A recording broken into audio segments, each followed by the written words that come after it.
you Hi doing? there. Hey, I'm James. Where are I'm in you calling from? from New Orleans, Louisiana.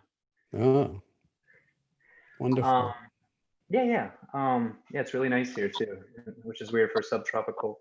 We get this in midweek. Anyway, I wanted to ask, so I'm a recovering addict and I'm somebody who's often in context um where mindfulness or awareness or presence can kind of be felt, whether it's through something like this or meeting spaces. I do 12-step meetings, or there's these spaces.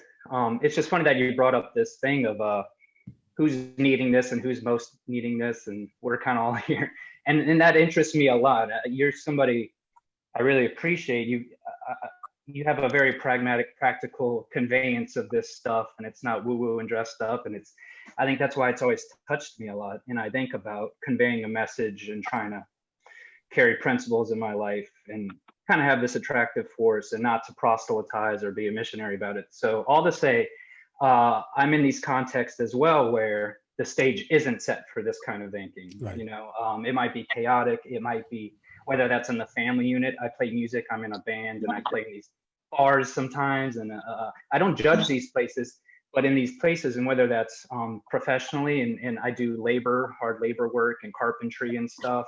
And so in all these spaces, I think incidentally, usually a sense of awareness and presence kind of happens with the collective sometimes, not formally, but generally sometimes it could be a good song playing or something, you know what I mean? And I see the flourishing of the collective when that happens.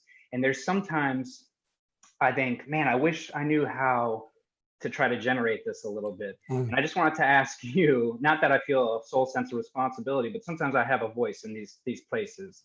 And what I thought about is, if you just knew of a graceful approach in your experience, I think of your involvement and your colleagues with professional, teams, corporate Silicon Valley, how do you bring this stuff sometimes without having some woo-woo bullshit, people being averse, like, oh God, what is this guy doing? So it's a wonderful you question. can identify, some kind of am I rambling? James, right? Yes, sir. Yeah. Well, thank you for that question. And there's no one right way, and this is true for the meditation practice too. There's no one right way to practice meditation.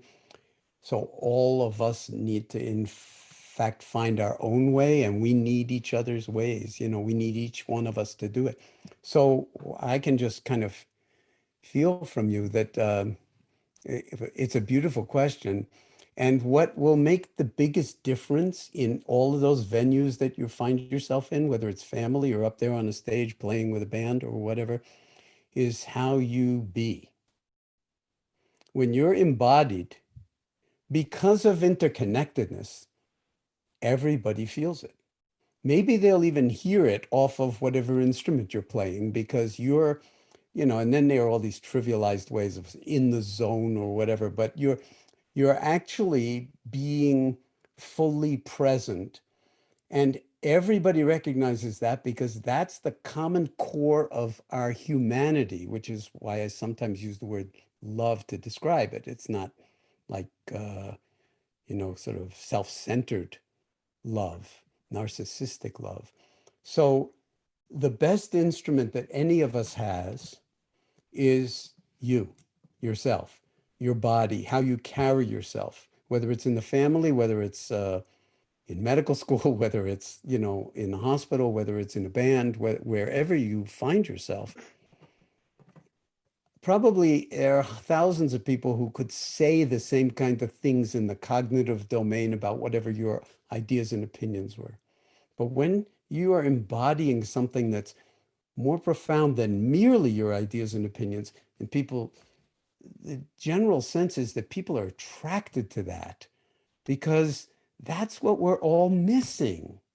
And we're looking for it in all the wrong places, because we want it from somebody else, in terms of, instead of realizing, no, it has to come out of me.